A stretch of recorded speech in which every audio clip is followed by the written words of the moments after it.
पौराणिक कथांमध्ये भगवान शंकरांना अजन्मा आणि अनादी मानले जाते. त्यांचा कोणताही निर्माता नाही किंवा त्यांना सुरुवात नाही. ते स्वतःच परमतत्व आहेत. त्यांच्या या अलौकिक अस्तित्वाची महती सांगणारी एक अतिशय प्रसिद्ध कथा लिंगोद्भव कथा म्हणून ओळखली जाते, जी शिवपुराणात आणि इतर अनेक ग्रंथांमध्ये आढळते. एका युगात संपूर्ण सृष्टी शांत आणि निरभ्र असताना सृष्टीचे पालक भगवान विष्णू आणि सृष्टीचे निर्माता भगवान ब्रह्मा यांच्यात श्रेष्ठत्वावरून तीव्र वाद सुरू झाला. मीच या विश्वाचा निर्माता आहे, त्यामुळे मीच सर्वश्रेष्ठ आहे, असे ब्रह्माजी म्हणत होते. तर मी या संपूर्ण विश्वाचे पालन पोषण करतो, त्यामुळे मी श्रेष्ठ आहे, असे भगवान विष्णूंचे मत होते.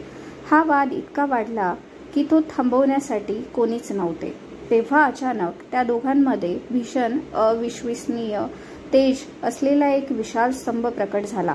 हा स्तंभ इतका तेजस्वी होता की तो नुसता पाहणेही कठीण होते. तो अग्नीचा स्तंभ आकाशाला भिडलेला होता आणि त्याचे मूळ पाताळात गेले होते. तो आदी अंत नसलेला, अमर्याद आणि सर्वव्यापी होता. या अद्भुत आणि अनाकलनीय स्तंभाला पाहून ब्रह्मा आणि विष्णू यांचा वाद थांबला. त्यांनी ठरवले की जो कोणी या स्तंभाचा अंत किंवा मूळ शोधेल तोच या दोघांमध्ये श्रेष्ठ ठरेल. भगवान विष्णू यांनी वराह रूप धारण केले आणि ते स्तंभाचे मूळ पाया शोधण्यासाठी पाताळात खोलवर गेले. भगवान ब्रह्मा यांनी राजहंस हंस रूप धारण केले आणि ते स्तंभाचे टोक वरचा भाग शोधण्यासाठी आकाशात उंच भरारी घेतली. अनेक युगे उलटून गेली, पण दोघांनाही त्या स्तंभाचा अंत किंवा मूळ सापडले नाही. स्तंभाचा विस्तार अनंत होता. भगवान विष्णूंनी आपला शोध सोडून दिला. ते नम्रपणे परत आले आणि त्यांनी आपला पराभव स्वीकारला. ब्रह्माजींचे असत्य आणि महादेवांचे प्रगटीकरण. आकाशात उंच गेलेले ब्रह्माजी देखील थकून गेले होते. त्यांना स्तंभाचे टोक कुठे सापडले नाही. परत येत असताना त्यांना केतकीचे फूल खाली येताना दिसले. ब्रह्माजींनी त्या फुलाला विचारले, तू कुठून येत आहेस? केतकीच्या फुलाने उत्तर दिले, मी अनेक युगांपासून या स्तंभाच्या शिखरावरून खाली पडत आहे, पण मलाही त्याचा अंत दिसला नाही. तरीही स्वतःचे श्रेष्ठत्व सिद्ध करण्याच्या हव्यासापोटी ब्रह्माजींनी केतकीच्या फुलाला साक्षीदार बनवले आणि विष्णूकडे येऊन खोटे सांगितले की मी स्तंभाचे टोक शोधले आहे.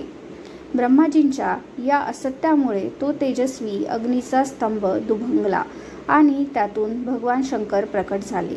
ओंकाराच्या गंभीर गजरात प्रकट झालेल्या महादेवांनी रौद्र रूप धारण केले. महादेवांनी ब्रह्माजींना त्यांच्या असत्याबद्दल कठोरपणे फटकारले आणि त्यांना शाप दिला की सृष्टीमध्ये तुझी कधीही पूजा होणार नाही. त्याचबरोबर त्यांनी केतकीच्या फुलालाही त्याच्या खोट्या साक्षीसाठी शिवपूजेतून बहिष्कृत केले. त्यानंतर भगवान शंकरांनी ब्रह्मा आणि विष्णू यांना सांगितले की मीच तो अनादी, सुरुवात नसलेला आणि अजन्मा, जन्म नसलेला परमेश्वर आहे. मीच सृष्टी, स्थिती आणि लय संहार या तिन्ही कार्यांचा मूळ आधार आहे.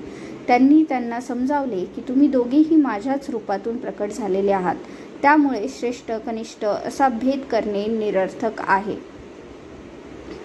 तेव्हा ब्रह्मा आणि विष्णू यांनी त्यांची चूक मान्य केली आणि त्या तेजस्वी अखंड स्तंभाची पूजा केली. या घटनेमुळेच भगवान शिव हे जन्म मृत्यूच्या पलीकडील शाश्वत तत्व आहेत, हे जगाला समजले.